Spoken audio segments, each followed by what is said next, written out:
ጌታውን ፍቃድ ባላለውኝ በወልቂጤ ዩኒቨርሲቲ 2015 በቲያትር አርት ግራጁዌት አድርጌ የተለያዩ ስራዎችን በመሞከርና በመውጣትና በመውረድ በመካከል የሚገኝ ወጣት ነኝ። 2015 ክረምት ላይ ግራጁዌት አድርጌ ከመስከረም ጀምሮ ለተከታታይ 4 ወር በቤኒሻንጉል ጉሙዝ ዋና ከተማ በሆነችው በአሶሳ ከተማ ለ4 ወር ያክል በኬክ ባለሙያነት በአንድ ካፌ ላይ አገልግያለሁ። ከዛ በተጨማሪም ከዛ ከተመለስኩ በኋላ በአንድ ዳይሬክት ሴሊንግ ካምፓኒ ላይ በሴልስ ባለሙያነት ለ9 ወር ሰርቻለሁ።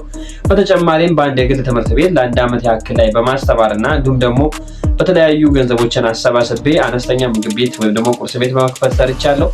የሚያሳዝነው ግን ምግብ ቤቱም በኪሳራ ተጠናቋል። አሁን ላይም የተለያዩ ባልትናዎችንና እንቁላል ቤቶችን ጀምሬ ለመስራት ሞክሬ በተለያዩ ቦታዎች ከስሬ፣ ነገር ግን አሁን ላይም በእንቁላልና በባልትና ስራ ለተለያዩ ምግብ ቤቶች እያከፋፈሉና ለነሱ እያተረከቡ ይገኛለሁ።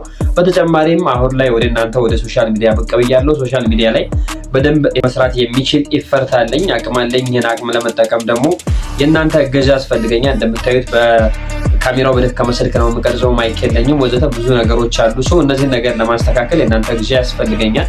የእናንተ እገዛ የሚያስፈልገኝ ደግሞ ይህን አካውንት ሰብስክራይብ እና ላይክ ሼር በማድረግ ቶሎ ሞኔታይዝ እንዲሆንና ከዛ በራሴ መንገድ ነገሮችን አሟልቼ ወደምፈልገው ወደ ሶሻል ሚዲያ ስራ መጥቼ እንድሰማራ የእናንተ እገዛ ያስፈልገኛል። መልካም አዳር።